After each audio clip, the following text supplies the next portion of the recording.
Welcome back to another episode of Rock Boys Football. We are sitting here Friday morning, and it sounds like John Mateer is going to give it a go against Texas tomorrow. And look, that completely changes how you look at this football game. And I want to start with this to the Oklahoma fans who've been rocking with the boys for a while now. We previewed this game Sunday night when John Mateer was not expected to play. I still took Oklahoma in this matchup because I think they have the ability to lean on this defense and beat just about any team in the country.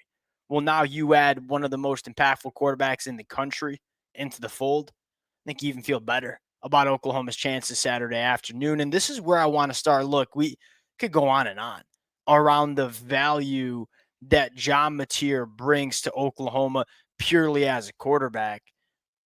This kid's presence, it's a little bit different. We've said it earlier in the year. John Mateer is doing to Oklahoma what Cam Ward did to Miami. Coming in as a veteran difference maker quarterback, not only giving elite quarterback play, but also fundamentally changing the vibes, the culture of the locker room. This was an Oklahoma team last year that, look, there were a lot of things that went wrong, but I don't think one of the words you would describe Oklahoma was winners, right? When the moment was the biggest, was Oklahoma playing their best football? No, probably not. Well, what's the real difference with Oklahoma this year is not only do they have a stud quarterback in John Mateer, this team, the energy, just from the vibes, the vibes feel a little bit different when John Mateer's on the football field for Oklahoma. That might be the biggest storyline because anytime you talk about a game like this, it's going to come down to a few plays. It's going to be about playing your best football in the big moments. Having John Mateer on the field for those moments completely changes how you view this football game. Now, I want to get into John Mateer, but I also want to talk about a few other, in my opinion, under the radar storylines that we need to keep track of before we get into it. As always, to the Oklahoma fans, hey, how about a little vibe check on a Friday afternoon? Look, I'm on Twitter with many of y'all. I'm on the message boards. I know what the vibes are. Would love to hear from you guys, though. I think the confidence around the Oklahoma fan base is really damn high, and quite frankly, rightfully so. Appreciate you guys. Let it fly in the comment section. If y'all do enjoy the content, consider subscribing to the channel. Without further ado, let's get into it. Now, one of the things that I appreciate the most about getting John Mateer back is one of the bigger concerns I had with Mike Hawkins as the starting quarterback here was not getting the ball out on time. Because you look at Texas and say, look, that Texas defense is still really damn good. As many question marks that we have about this Texas offense, and we're going to talk about that, this Texas defense has guys that can get after the passer, especially in that front seven, whether it's Colin Simmons off the edge, Anthony Hill at the second level, they can impact the quarterback. My biggest concern was, John Mateer routinely got the ball out quickly. And when it wasn't perfect for John Mateer, his playmaking ability, his ability to make things happen when it was not perfect. Go back to that Michigan game, it was very clearly there. You feel like in a game like this, against a Texas defense that is this good, you need a quarterback that, number one, is getting the ball out quick and kind of neutralizing this Texas pass rush. I got a lot of confidence John Mateer can do that. Now, secondly, when it's time to go extend plays, John Mateer is one of the best in the game when it comes to playing off script. And you best believe, I don't think this is going to be a 30 to 31 point game. And what I mean by that is I don't think it's going to be a high scoring game. I think it's going to be a couple of difference making plays from each offense that's going to be the difference. Having John Mateer out there gives you a lot more confidence that Oklahoma will be the team to get this one done. Here's the other storyline that I don't think we talked about enough that I want to talk about a little bit more, and this is Oklahoma leaning on the dog pound. Now, that's what they call their defensive line. And number one, elite nickname. And you can only really start giving out these nicknames when you got an elite unit. And golly, does Oklahoma have an elite unit on that defensive line? And I'm going back and watching Texas on the road against Florida. And I think Florida's defensive line is pretty damn good. I don't think it's as good as Oklahoma's.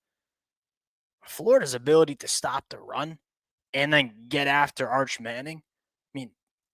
That was a problem for Texas. Now, here's the thing that really concerns me about Texas is number one, Arch Manning. He's just not getting the ball out quick.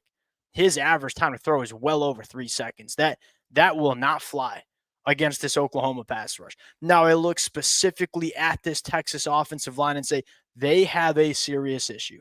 Their guard, or I should start with this. The center, Cole Hudson, number 54. And then you got two guards that rotate in Connor Stroh and Nick Brooks. I think DJ Campbell's pretty damn solid at guard. The other two guards that kind of rotate in, I mean, they were getting their tails whipped.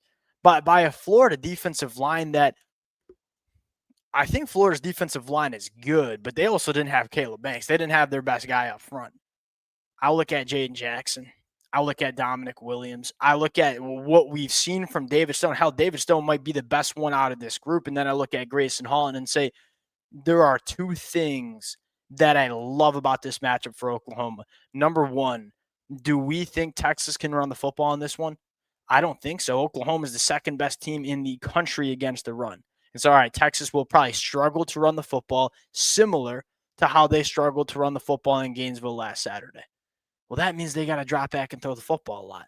And I'm looking at the interior offensive line for Texas and say, look, that's a problem. I think R. Mason Thomas can be a problem for both tackles. R. Mason Thomas is going to be a problem for any tackle in the country. But I specifically look at the inside of the offense of Texas. Say they were piss poor against Florida.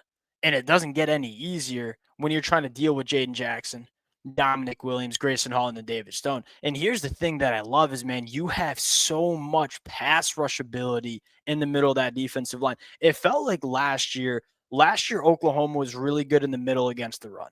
You know, Big Dom Williams, Jaden Jackson, they were really stout against the run. You sprinkled in Grayson Holland in some pass rush situations, but he was really the only weapon. Now you have Grayson Holland back, and he's still one of the best pass rushers as an interior defensive lineman in the country.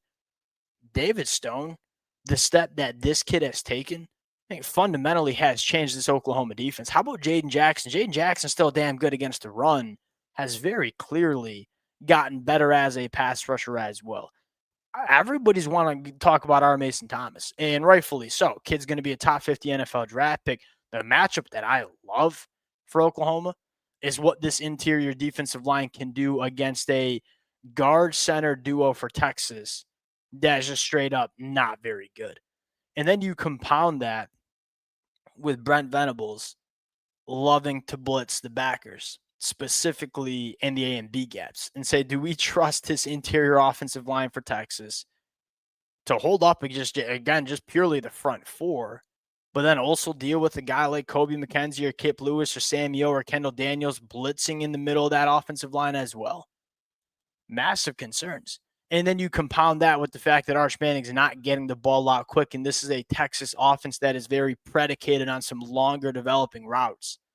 I look at there's one key to the game, that in my opinion, maybe I have a little too much confidence, but I will say this, that this is the one part that Oklahoma needs to kind of zero in on, you might say. This is the avenue that I see for Texas winning this football game, and that is the explosive plays that they're able to generate. Because I look at Texas's offense and say, take a lot of negative plays. Arch Manning's been loose with the football. They're not exactly the most efficient offense, but they can be explosive. That's how they stayed in that game against Florida. And quite frankly, for Oklahoma's defense, that is part of the reason how Auburn stayed in that football game a couple of weeks ago.